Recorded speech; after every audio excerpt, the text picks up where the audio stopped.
Bismillahirrahmanirrahim. Assalamualaikum warahmatullahi wabarakatuh. Perkenalkan, nama saya Milda dari kelompok 3 dan di sini saya sebagai pemateri pertama. Nah, langsung saja di sini saya akan menjelaskan makalah kami yaitu tentang pendekatan sistem dalam pembelajaran PAI. Nah, saya akan membahas tentang dasar-dasar sistem pembelajaran, yaitu dalam pembelajaran yang sangat diperlukan adalah sistem. Dengan adanya sistem, kita dapat melakukan kegiatan mengajar dengan baik dan benar. Sehingga perlu diketahui terlebih dahulu pengertian sistem itu sendiri. Sistem secara sederhana dapat diartikan sebagai seperangkat objek yang saling berhubungan antar objek dan antar atributnya. Dengan kata lain, sistem adalah suatu keseluruhan yang meliputi sejumlah bagian, hubungan antar bagian dan atribut-atribut dan bagian itu maupun dari hubungan itu. Di antara contoh dari sistem adalah mobil, sepeda, mesin, komputer, bangunan, tanaman, dan lain sebagainya. Sedangkan menurut definisi tradisional mengatakan bahwa sistem adalah seperangkat komponen yang saling berinteraksi untuk mencapai suatu tujuan tertentu. Selain itu juga ada yang mengatakan bahwa sistem itu sebagai satu kesatuan yang terorganisasi, yang mana terdiri dari sejumlah komponen yang saling berkaitan. Yang kedua, terdiri dari sekelompok objek yang independen dan berhubungan satu dengan yang lainnya. Dan yang terakhir adalah sistem adalah sekumpulan bagian yang telah dirancang untuk mencapai suatu tujuan. Kemudian secara harfiah, kata sistem berasal dari bahasa Latin, yaitu sistema, dan dari bahasa Yunani yaitu sustema. Kedua bahasa tersebut memiliki makna yang tidak jauh berbeda dengan sistem. Nah, berikut adalah beberapa pengertian sistem yang diungkapkan oleh para ahli. Yang pertama, sebuah sistem terdiri dari bagian yang saling berkaitan yang beroperasi bersama untuk mencapai beberapa sasaran dan maksud, menurut Gordon B. Davis. Yang kedua, sistem adalah elemen-elemen yang saling berhubungan membentuk satu kesatuan atau organisasi, menurut Webster Unabridged.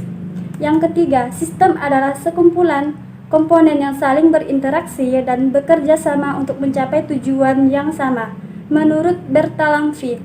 Yang keempat, sistem adalah sekumpulan objek dan menghubungkan objek itu dengan atributnya. Atau dengan kata lain, sistem adalah satu kesatuan yang terdiri dari bagian-bagian atribut dari bagian dan hubungan antara bagian dengan atribut, menurut Velitzky. Dan yang terakhir yaitu menurut Hartlock dan Uberman, mendefinisikan bahwa sistem sebagai kunjungan dari berbagai unsur yang saling berkaitan dengan yang lainnya secara signifikan. Nah, itulah beberapa pengertian sistem menurut para ahli. Kemudian, sifat-sifat dasar dari suatu sistem yang diungkapkan oleh Marimin dan Nurul tahun 2013 yaitu yang pertama, pencapaian tujuan, yang kedua, kesatuan usaha, yang ketiga, keterbukaan terhadap lingkungan, yang keempat, transformasi, yang kelima, hubungan antar bagian. Kemudian yang ketujuh, sistem terdiri dari beberapa macam.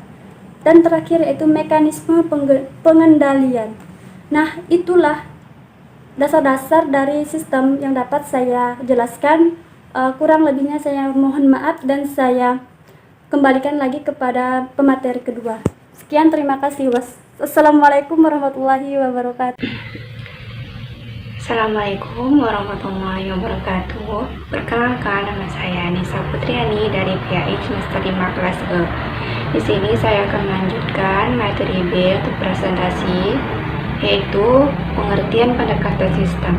Pendekatan sistem menurut Profesor Wagiono Ismail 1982 mengatakan pendekatan sistem adalah pendekatan analisis organisasi yang menggunakan karakteristik sistem sebagai titik awal analisis.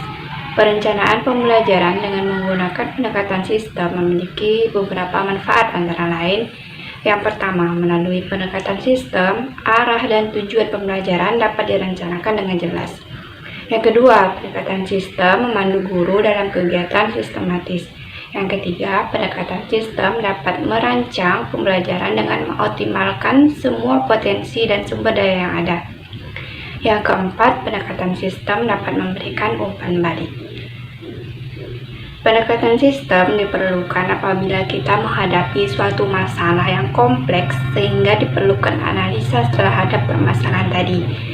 Untuk memahami hubungan bagian dengan bagian lain dalam masalah tersebut, serta kaitan antara masalah tersebut dengan masalah lainnya, keuntungan yang diperoleh apabila pendekatan sistem ini dilaksanakan antara lain: yang pertama, jenis dan jumlah masukan dapat diatur dan disesuaikan dengan kebutuhan, sehingga penghamburan sumber, tata cara, dan kesanggupan yang sifatnya terbatas akan dapat dihindari.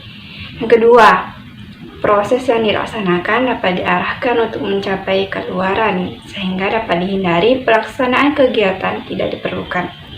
Yang ketiga, keluaran yang dihasilkan dapat lebih optimal serta dapat diukur secara lebih cepat dan objektif. Yang terakhir, yang keempat, umpan balik dapat diperoleh pada setiap tahap pelaksanaan program. Sebagai suatu sistem, seluruh unsur yang membentuk sistem itu memiliki ciri saling ketergantungan yang diarahkan untuk mencapai tujuan tertentu. Keberhasilan sistem pembelajaran adalah keberhasilan pencapaian tujuan pembelajaran. Maka dengan demikian, tujuan utama sistem pembelajaran adalah keberhasilan siswa mencapai tujuan.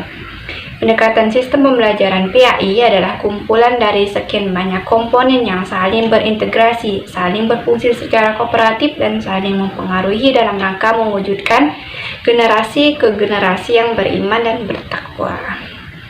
Sekian penjelasan saya mengenai pengertian pendekatan sistem. Yang selanjutnya akan dilanjutkan oleh pemateri ketiga. Kurang lebihnya saya mohon maaf. Wabillahi taufiq wal hidayah. Wassalamualaikum warahmatullahi wabarakatuh. Assalamualaikum warahmatullahi wabarakatuh. Perkenalkan, nama saya Sabrina Zain dari kelas PAI 5E, di mana saya akan melanjutkan dari pemateri yang sebelumnya, yaitu saya akan menyampaikan tentang ciri-ciri sistem pembelajaran. Dalam perspektif para ilmuwan, semua sistem, baik sistem terbuka maupun sistem tertutup, memiliki beberapa ciri-ciri yang dapat disebut dengan ciri universal sistem. Semacam itu dapat digunakan untuk membantu mengkonsep suatu sistem. Yang pertama, cenderung ke arah heterologi, lamban, menua, dan mati. Secara istilah, sistem berarti eksistensi dan kegiatan. Akan tetapi semua sistem, apakah yang hidup, yang mekanisme, ataupun yang konseptual, adalah untuk digunakan dan kemudian mengalami kerusakan dan akhirnya tidak dapat berfungsi kembali. Yang kedua, hadir dalam waktu dan ruang yang tidak bisa dihentikan. Suatu sistem akan mengalami evolusioner dan mengalami pertumbuhan atau bahkan kemunduran dalam waktu ke waktu. Yang ketiga, mempunyai batas-batas yang berubah. Garis batas sistem dapat dipandang suatu titik yang membatasi bagian di luar dalam aspek unik dari sistem tidak dapat dilihat kembali. 4. Mempunyai lingkungan proksimal dan distal. Lingkungan dari suatu sistem adalah segala sesuatu yang berada pada batas sistem itu. Maka lingkungan juga tidak tertentu dalam definisi sistem dan bervariasi. Oleh karena itu, maka lingkungan dalam sistem dibedakan menjadi dua, yaitu proksimal dan lingkungan distal. Lingkungan proksimal adalah lingkungan yang disadari oleh sistem, sedangkan lingkungan distal adalah lingkungan yang tidak disadari oleh sistem. Yang kelima, mempunyai variabel dan parameter. Suatu sistem memiliki faktor-faktor yang mempengaruhi struktur dan fungsi suatu sistem. Faktor yang ada dalam sistem itu adalah variabel, sedangkan faktor yang di luar sistem itu parameter. Pada sistem yang tertutup yang dipengaruhi oleh faktor-faktor yang ada dalam suatu sistem itu, sedangkan pada yang sistem terbuka dipengaruhi oleh faktor-faktor kejadian, situasi, dinamika, energi, kekuatan, fungsi, buruk, dan lain sebagainya. 6. Mempunyai subsistem. Ciri dari sistem yang keenam adalah bahwa sistem ini memiliki subsistem. Subsistem adalah suatu unit yang terikat terdiri dari bagian-bagian hubungan dan atribut. Yang ketujuh, subsistem juga mempunyai batasan. Dalam sistem yang sangat besar, dapat didefinisikan sejumlah besar subsistem yang dapat dirumuskan berbeda-beda dan saling tumpang tindih. Dan yang terakhir, mempunyai suprasistem. Ciri yang ketujuh dari sistem ialah suprasistem. Pada dasarnya semua sistem yang dianalisis memiliki subsistem, maka sesungguhnya itu adalah subsistem yang lebih besar dari kompleks, seperti hal sekolahan, yang mana sekolah itu adalah subsistem dari negara. Sekian yang dapat saya sampaikan, kurang lebihnya mohon maaf. Wabillahi taufiq wal hidayah. Assalamualaikum warahmatullahi wabarakatuh.